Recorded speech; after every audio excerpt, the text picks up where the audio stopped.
በስመ አብ ወወልድ ወመንፈስ ቅዱስ አሐዱ አምላክ አሜን።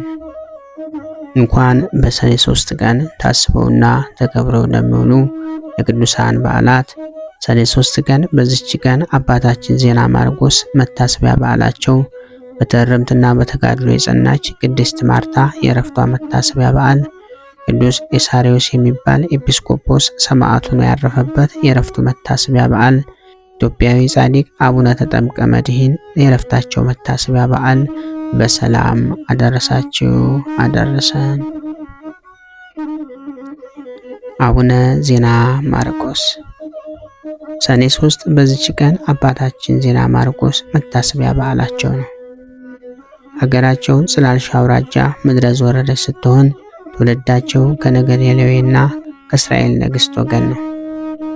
ወላጆቻቸው ልጅ በማጣት ሲያዝኑ አንድ ዕለት ሐዋርያውና ወንጌላዊ ቅዱስ ማርቆስ ወደ እናታቸው ማርያም ዘመዳ ሌሊት መጥቶ ገድሉና ትሩፋቱ በዓለም ሁሉ ላይ መላ ጻድቅ ልጅ እንደምትወልድ ነገራት።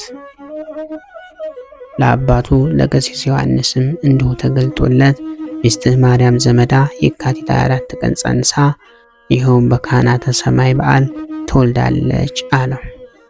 ስሙም ዜና ማርቆስ ይባላል በማለት ብስራቱን ነግሮታል። በወንጌላዊው ቅዱስ ማርቆስ ብስራት መሰረት አባታችን በተወለዱም ዕለት ቅዱስ ዑራኤልና ቅዱስ ሩፋኤል የብርሃን ልብስ አልብሰው በክንፋቸው ሲጋርዷቸው ለሰዎችም ሁሉ ታይቷል። በወቅቱም የአባ ሳሙኤል ዘወገግ አባት እንድርያስ የአቡነ ተክለ ሃይማኖት አባት ቅዱስ ጸጋ ዘአብ እስኪደነቁ ድረስ ይህንን በዓይናቸው ተመልክተዋል። ሁለቱ መላእክትም ከእናታቸው እቅፍ ወስደው ወደ ሐዋርያው ማርቆስ መቃብር ወስደው ለማርቆስና ለቅዱሳን ጳጳሳት አስረክበዋቸው መልሰው ለእናቱ ሰጥቷቸው፣ እናቱ ግን ይህንን አታውቅም ነበር። አቡነ ዜና ማርቆስም በተወለዱ በ3ኛው ቀን በእግራቸው ቆመው አንድ አምላክ ለሆኑ ለአብ ለወልድ ለመንፈስ ቅዱስ ስም ሰግዳለሁ ብለው 3 ጊዜ አምላካቸውን አመስግነው ሰግደዋል። በ40 ቀኑ ሲጠመቅ የሚያጠምቀው ካህን የአባቱ ወንድም እንድርያስ ውሃው ሲፈላ አይቶ ሸሽቷል። መልአኩም እንዳይፈራ ነግሮት ለእርሱም ተአምር እንደሚደረግለት አስረዳው። እንድርያስም ዕድሜው 72 ነበርና ራሰ በራ ስለነበር ውሃውም ራሱን ቢታጠብበት ጸጉር አብቅሏል። ሕዝቡም ሁሉ ይህንን አይቶ አደነቀ። ያችም ውሃ ሌሎች በጣም ብዙ ተአምራት አደረገች። 1 ዓመት በሆነው ጊዜ ቤተ ክርስቲያን ውስጥ እየዳኸ ሲሄድ መልአክ በክንፎቹ አቅፎ ወስዶ ጌታችንና እመቤታችን ጋር አቅርበው አስባርከውታል። እንዲሁም የ15ቱን ነቢያት የ12ቱን ሐዋርያት የ72ቱን አርድእት ሃይማኖታቸው የቀና የ318ቱ ሊቃውንት የጻድቃን የሰማዕታት የእነዚህን ሁሉ በረከት እንዲቀበል ካደረገው በኋላ ወደዛች ቤተ ክርስቲያን መልሰውታል። ጳጳሱ ከአቡነ ጌርሎስ ዲቁና ተቀብሎ ከአባቱ ጋር ወደ ሀገሩ ሲመለስ ዘራፊዎች ደብድበው በትራቸውንም ሳያስቀሩ ዘረፏቸው። አቡነ ዜና ማርቆስም ወደ ፈጣሪ በጸለየ ጊዜ በትራቸው እባብ ሆና ነድፋቸው ገድላቸዋለች። በኋላ ወደ አምላካቸው ጸለዩ ከሞት እንዲነሱ በማድረግ በአካባቢው ያሉ ሰዎች ሁሉ በእርሱ አምላክ እንዳምኑ አድርገዋቸዋል። ከዚህ በኋላ ብሉያትና ሐዲሳትን ጠንቅቆ ከተማረ ካደገ በኋላ ሚስት አጭተው አጋቡት። እርሱ ግን በዚያው በሰርጉ ዕለት ማታ ጌታ እናትና አባቱን ሚስቱን ቤቱን ንብረቱን ያልተወ ሊያገለግለኝ አይችልም ያለውን ቃል አስቦ ሚስቱን እንዲህ አላት፣ እህቴ ሆይ የዚህ ዓለም ኑሮ ምን ጠቅመናል? ዓለሙም ፍላጎቱም ያልፋል። ስለዚህ የነፍሴን ድነት ለመሻት እሄድ ዘንድ አሰናብችኝ ሲላት፣ እሷም አንተ የተወከው ዓለም ለእኔስ ምን ይጠቅመኛል በማለት ሁለቱም ሰው ሳያያቸው ከጫጉላ ቤት በሌሊት ወጥተው ሄዱ። ቅዱስ ዑራኤልና ቅዱስ ሩፋኤልም እየመሯቸው ዜና ማርቆስን ምሁር ገዳመ ኢየሱስ እርሷን ደግሞ ወደ ቤተ ደናግል ማማስ ደብር አደረሷቸው። እርሷም ሙትን እስከማስነሳት ድረስ ታላላቅ ተአምራትን እያደረገች ቆይታ ተጋድሎዋን ፈጽማ በጥር 21 ቀን በክብር አርፋለች። አርፋ የተቀበረችውም በደመና ተነጥቃ ኢየሩሳሌም ከሄደች በኋላ እመቤታችን ቅድስት ድንግል ማርያም በተቀበረችበት በጌቴሴማኒ ሲሆን 2 አንበሶች ጉድጓድ ቆፍረው ቀብረዋታል። አባታችንም በምሁር ሀገር ይመለክ የነበረውን ማኮስ የተባለውን ጣዖት በመሬት ውስጥ ቀብረውታል። ገዢውም ተቆጥቶ በአባታችን ላይ ክፉ ሲያደርግ ካላመንክ አንተም እንደ አምላክህ እንደ ማኮስ መሬት ተከፍታ ትውጣለች ብሎ በተናገረበት ቅጽበት ገዢውን ከነሰራዊቱ መሬት ተከፍታ ዋጠቻቸው። ከዚያም ፈጥነውና በደመና ተነጥቀው ወደ ግብጽ በመሄድ ከአባ በንያሚን ቅስና ተቀብለው መጡና መሬት ተከፍታ የዋጠቻቸውን የገዢዎች ቤተሰቦች ጨምሮ ብዙ ሺህ የምሁር ህዝቦችን አስተምረው አጥምቀዋቸዋል። ያን ገዢም ስለተጠመቁ ልጆቹና ሚስቱ ብለው ከ5 ዓመት በኋላ በጸሎታቸው ኃይል ከሞት አስነስተውታል። በዚሁ ሀገር ከአባ ዜና ማርቆስ ጋር ሳሉ የኢትዮጵያው ጳጳስ አባ ጌርሎስ በድንገት አርፈው ሳለ ጻድቁ ዜና ማርቆስ ጸሎት አድርገው ከሞት አስነስተዋቸዋል። ሌላም እንዲሁ በጉራጌ ሀገር ግርዳን የሚባለውን ጣዖት ሰባብረው በውስጡ የነበረውን ሰይጣንን እንደ ትቢያ በኖ እስኪጠፋ ድረስ አስጨንቀውታል። ሕፃናቱን ጨምሮ ከ124,000 በላይ የሚሆኑትን ህዝቦችን አስተምረው አጥምቀዋቸዋል። መልአኩ ቅዱስ ሩፋኤልም ሁልጊዜ እንደ ጓደኛ እያነጋገራቸው ይረዳቸው ነበር። አባታችን ዜና ማርቆስ የሚያደርጓቸው እጅግ ድንቅ የሆኑ ተአምራት በህዝቡ ዘንድ ውዳሴን ያመጣ እንዳያስቸግራቸው ብለው ይህንን ተአምር የማድረግ ስራ እግዚአብሔር እንዳያርቅላቸው ይለምኑት ነበር። ውግዳ በምትባል ሀገር ሄደው በዋሻ ውስጥ ሳሉ አቡነ ተክለ ሃይማኖት ወደ እርሳቸው መጥተው አብረው በዋሻው ብዙ ተአምራትን እያደረጉ ቆይተዋል። ለአባ ዜና ማርቆስና ለሌሎች ለብዙ አባቶች የምንኩስና አባት የሆኑት አቡነ ተክለ ሃይማኖት ትሕትናቸውን ያሳዩ ዘንድ አቡነ ዜና ማርቆስን ያገለግሏቸው ነበር። ወደ ሞረት ሀገር እንደሄዱ መልአክ ነግሯቸው ሁለቱም ሄደው በዚህ አብረው ተቀምጠዋል። ጣዖት አምላኪው የሞረት ገዥ ሊገድላቸው ፈልጎ ከነሰራዊቱ ወዳሉበት ዋሻ ሄደ። አቡነ ዜና ማርቆስም ተራራዋን በስላሴ ስም ባርከው ቢይዟት የገዢውን ጭፍሮች አፏን ከፍተው አጠቻቸው። ገዢውንም ድል አሰገድንም በተአምራቸው አሳምነውት አስተምረው አጠመቁት። ከዚህ በኋላ ቅዱስ ገብርኤል ለአቡነ ተክለ ሃይማኖት ተገልጦላቸው ወደ ገራሪያ ሀገር እንደሄዱ ስለነገራቸው አቡነ ተክለ ሃይማኖት የመላእክትን አስኬማ ለአቡነ ዜና ማርቆስ አልብሰዋቸዋል።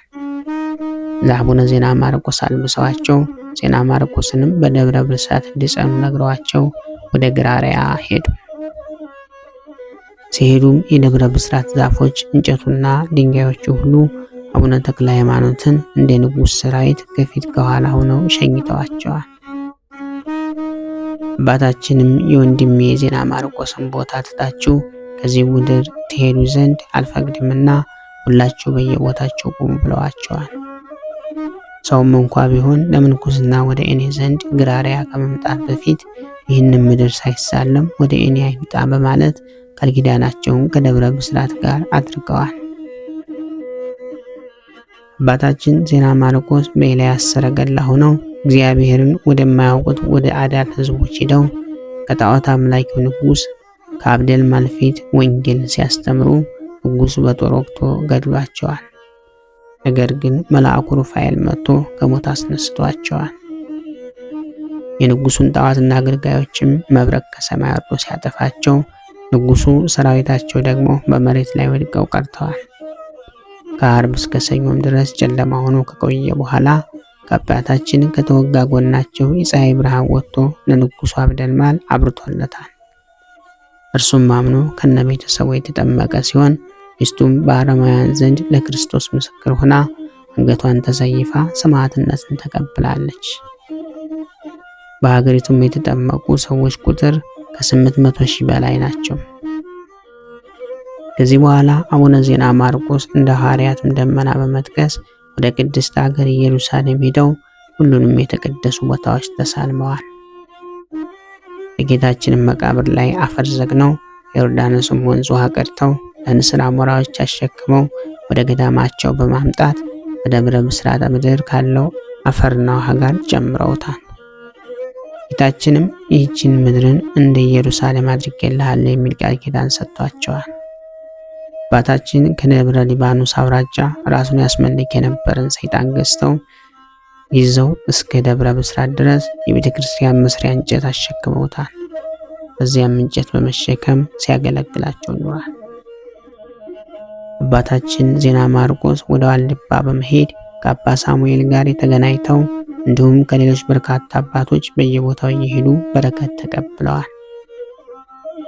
ወደ ትግራይም በመሄድ የተሰዓቱን ቅዱሳንን ገዳማት ተሳልመው ወደ ሰሜንም ሄደው ዜማውን ሲያዜሙ ያሳያቸው ዘንድ ወደ ቅዱስ ያሬድ መቃብር ሄደው 7 ቀን ሲማጸኑ ከቆዩ በኋላ ወደ አክሱም ጽዮን ሄደው በዚያ ከቅድስት ድንግል ማርያም ከቅዱስ ኤፍሬምና ከቅዱስ አባ ሕርያቆስ ጋር ሆኖ እነርሱ ድርሰታቸውን ሲያነቡ ቅዱስ ያሬድ ደግሞ ድርሰታቸውን እያዜመው ተገልጦላቸዋል። አባታችን ወደ ላሊበላም ሄደው ከቅዱስ ላሊበላ በረከትን ተቀብለዋል። ወደ ጣና ደሴትም ሄደው በዚያ ካሉ ቅዱሳን ተባርከዋል። ሐይቅ እስጢፋኖስም አባ ኢየሱስ ሞዐ ጋር በመሄድ እንዲሁ ተባርከዋል። በታናሽ ደመናም ወደ ብሔረ ሕያዋን ተነጥቀው ሞትን ካልቀመሱት ከሄኖክ፣ ከኤልያስ፣ ከዕዝራ በረከትን ተቀብለዋል። ወደ እስላም ሀገር በመሄድም ለ1 ዓመት ቆይተው በዚያ ያሉ ሕዝቦችን በተአምራታቸው በትምህርታቸው አሳምነው አጥምቀዋቸዋል። ጌታችን በምድር ብዙ ቃል ኪዳን ከሰጣቸው በኋላ ወደ ሰማይ አውጥቶ ገነትና ሲኦልን ሁሉን አሳይቷቸዋል። አቡነ ዜና ማርቆስ 8 እንጀራን አብርክተው 8000 ሰዎችን በመመገብ ጌታችንን መስለውታል። ቀድሰው ሕዝቡን ሁሉ ሲያቆርቡ ቢመሽባቸው ፀሐይን እንደ ኢያሱ ገዝተው አቁመዋታል።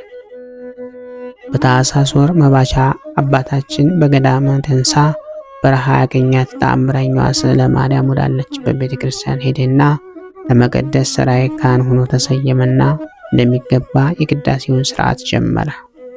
ማጠንት ይዞ እየዞረ የቤተ ክርስቲያኑን በሮች በሚያጥንበት ጊዜ ሥጋ ወደሙን ለመቀበል እርስ በርሳቸው ሲጨናነቁ የልጆቹ መነኩሳትን ብዛት ተመለከተ።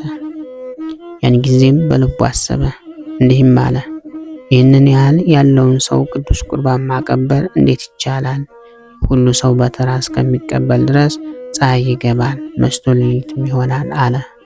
ከዚህም በኋላ ዓይነ ልቦናቸውን ወደ ሰማይ አቅንቶ አቤቱ ጠላቶቹን እስከ ደመሰሰና ለእስራኤል ልጆች ርስታቸውን እስካካፈለ ድረስ ለኢያሱ ፀሐይን በገባዖን ያቆምክ አንተ ነህ። ዛሬም ቅዱስ ሥጋህን ክቡር ደምህን ለእነዚህ ባሮች ቅዱሳን መነኩሳትና ለሕዝቦች እስከማቀበላቸው ድረስ እንዲሁ በቸርነትን ብዛት ፀሐይን አቁማት ብሎ በጸለየ ጊዜ ፀሐይዋ ወዲያውኑ ቆመች። ከዚያም በኋላ ቅዳሴውን ጨርሶ ሕዝቡን ሁሉ አቆረባቸው። ቅዱስ አባታችን በምሁር ኢየሱስ ገዳም ከሬብ በሚባል ዋሻ ውስጥ 40 ዓመት ዘግተው ተጋድለዋል። በዚህም ሳሉ መልአክ የረፍታቸውን ዕለት ታኅሳስ 3 ቀን እንደሚሆን ስለነገራቸው ታኅሳስ 1 ቀን ወደ ገዳማቸው በመሄድ ቀድሰው ሕዝቡን ሁሉ ሲያቆርቡ ቢመሽባቸው ፀሐይን ለሁለተኛ ጊዜ እንደ ኢያሱ ገዝተው አቁመዋታል። አባታችን ዜና ማርቆስ የረፍታቸውን ዕለት ከመልአኩ ከተረዱ በኋላ ደቀ መዛሙርቱን እንዲህ አሏቸው፣ ከዚህ ዓለም የምንለይበት ጊዜ ደርሷልና ወደ ፈጣሪ እሄዳለሁ። እኔ ሽማግሌ አባታችሁ የምመክራችሁን ስሙ። ከበጎ ሥራ ሁሉ አስቀድማችሁ እርስ በርሳችሁ ተዋደዱ። ፍቅር ሰማያዊ መንግሥትን ለማግኘት በባለሟልነት ወደ እግዚአብሔር ፊት ያደርሳልና ብለው መክሯቸዋል። ዳግመኛም ጾመኛ ነኝ አትበሉ አሏቸው። ስለ ነፍሳቸው ድህነት ከመከራና ከጥፋት ሁሉ ለማምለጥ በምትጾሙ ጊዜ እንዲህ እየጾማችሁ ሳላችሁ ስለምትሹት ግብር ወደ ዓለም ሰዎች ብትደርሱና በጾም ቀን ሲበሉና ሲጠጡ ብታያቸው መብልና መጠጥን በሚወዱ ሰዎች ፊት በውጭ በአደባባይ ዛሬ የጾም ቀን ስለሆነ እኛ እንጾማለን አትበሉ። ስለ እናንተ መጾምና ስለ እነርሷም አለመጾም አንዳች አትናገሩ። ባለመጾማቸውም አትንቀፏቸው። ስለሌላ ስራ ወደማይጾሙ ሰዎች ብትደርሱ ግን በጾም ዕለት ወንድሞቻቸውን ኑ አብረን እንብላ ብሏችሁ እኛ እንጾማለን አትበሉ፣ እንዲበሉ እንጂ። ወደ እናንተ ከመምጣታችን በፊት ከቤት በልተናል ጠግበናል፣ ስትሏቸው እናንተ እንደምትጾሙ ያውቃሉ አላቸው። ከዚህ በኋላ አቡነ ዜና ማርቆስ ታኅሳስ 2 ቀን የደቀ መዛሙርቶቻቸውን እግር ሲያጥቡ ውለው አስቀድመው መልአኩ እንደነገራቸው ታኅሳስ 3 ቀን በ140 ዓመታቸው ነቢይም ሐዋርያም ካህንም ባለራእይም የሀገራችንን ብርሃን የሆኑት ጻድቁ አባታችን በክብር አርፈዋል። በረከታቸው ረድኤታቸው ከኛ ጋር ይሁን።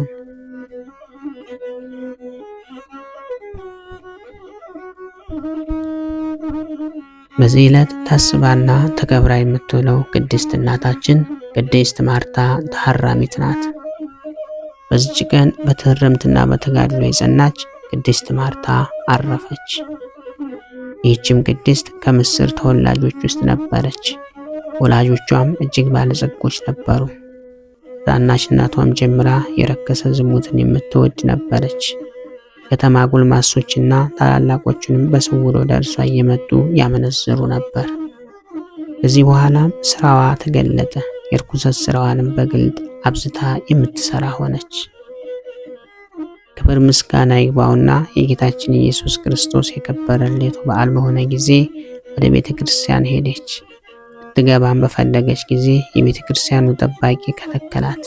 እንዲህም አላት፣ አንቺ በምግባር የረከች ስለሆነ ወደ ከበረች ቤተ ክርስቲያን ውስጥ መግባት አይገባሽም አላት። ይተዋትም ዘንድ አባበለችው፣ እርሱ ግን ከለከላት።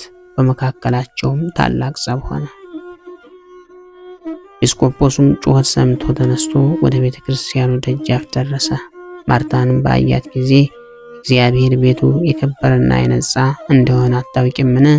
አንቺም የረከሽ ስለሆንሽ ወደ እግዚአብሔር ቤት ትገቢ ዘንድ አይገባሽም አላት። በዚያን ጊዜም አለቀሰች። ንስሐ ገባለሁ እንጂ ወደዚህ ስራ እንግዲህ አልመለስም፣ ትቀበለኝም እመነኩሳለሁ አለችው። ኤጲስቆጶስም ገንዘብሽንና ጥሪትሽን ሁሉ ወደዚህ አምጥተሽ በፊትሽ ካላቃጠል ነው አላምንሽም አላት። ያን ጊዜም ሂዳ ጥሪቷንና ዋጋው ብዙ የሆነ ጌጧን አምጥታ በኤጲስቆጶሱ ፊት ጣለችው። እርሱም በፊቱ አቃጠለው። ከዚህም በኋላ የራሷን ጠጉር ተላጨች። ኤጲስቆጶሱም ማቅ አልብሶ ወደ ደናግል ገዳም ላካት። በዚያም ታላቅ ተጋድሎም በፍጹም ልቧ ጀመረች። ነፍሷንም እንዲህ እያለች ትገስጻት ጀመር። በጭቃና በድንጋይ ወደ ታነጸው ቤት ለመግባት ካልተውሽ በብርሃን ወደ ተሰሩ ቤቶችማ ለመግባት እንዴት ትሆኛለሽ? ሁለተኛም በጸሎታም አቤቱ ቤተ ክርስቲያንህን ከሚጠብቀው የደረሰብኝን ኀፍረት ልሸከመው ያልቻልኩ እኔን በቅዱሳን መላእክቶች ፊት አታሳፍረኝ አለችው። ይህችም ቅድስት ሰይጣንን ድል እስከ አደረገችው ድረስ 25 ዓመት ስትጋደል ኖረች። በዚህ ሁሉ ከገዳም ግቢ ወደ በር አልወጣችም። ከዚህ በኋላ በሰላም አረፈች። በዚህ ዕለት ታስቦና ተከብሮ የሚውለው ሌላው ቅዱስ አባታችን ቅዱስ ኤላሪዮስ ሰማዕት ነው። በዚህችም ቀን ደግሞ ኤላሪዮስ የሚባል ኤጲስቆጶስ በሰማዕትነት አረፈ። ይህም ቅዱስ ከሃዲውን ንጉሥ ዮላኪዮስን ጣዖታትን ስለማምለኩ ይገሥጸውና ይመክረው ነበር። ንጉሥ ዮላኪዮስም አይሁድ የሰቀሉትን ባለማምለኬ አንተ ከሃዲ ትለኛለህ? እነሆ አሁን እኔ አንተን ከስቃይ ጽናት የተነሳ ያ የተሰቀለውን አምልኮቱን አስታውሳለሁ አለው። ከዚህም በኋላ ከመኳንንቶቹ ለአንዱ መኮንን ሰጥቶ ባለመራራት ያለማቋረጥ ሁልጊዜ እንዳሰቃየው አዘዘው። መኮንኑም ወስዶ በየራሱ በሆነ ስቃይ አንዲት ቀን እንኳ ከቶ ሳያቋረጥ ሁልጊዜ እያሰቃየው 1 ዓመት ሙሉ ኖረ። በዓመቱም ፍጻሜ በእሳት ውስጥ ጣሉት። እርሱም ከእሳት መካከል ቆሞ እግዚአብሔርን ፈጽሞ እያመሰገነ ጸለየ። ስለዚህች ምልክት ክብር ይግባውና በጌታችን ኢየሱስ ክርስቶስ ብዙዎች አምነው በሰማዕትነት ሞቱ። ከዚህም በኋላ ከአትክልት መካከል እንደሚወጣ ሆኖ ከእሳት አወጡት። መኮንኑም ከማሰቃየት በደከመ ጊዜ በእርሱ ላይም የሚያደርገውን ባጣ ጊዜ ራሱን በሰይፍ እንዲቆርጡ ታዞ ቆረጡት። በመንግሥተ ሰማያትም የሰማዕትነትን አክሊል ተቀበለ።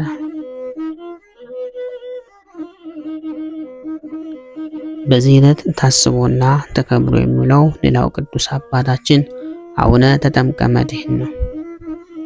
በዚህች ዕለት ኢትዮጵያዊ ጻድቅ አቡነ ተጠምቀ መድኅን መታሰቢያቸው ነው። ጻድቁ የተወለዱት በአፄ ሱስንዮስ ዘመን በ1610 ዓመተ ምህረት ሲሆን ወላጆቻቸው ወልደ ክርስቶስና ወለተ ማርያም ይባላሉ። ታኅሳስ 2 ቀን እንደመወለዳቸው ክርስትና የተነሱት ጥር 11 ቀን ነበርና ካህኑ ተጠምቀ መድኅን አላቸው።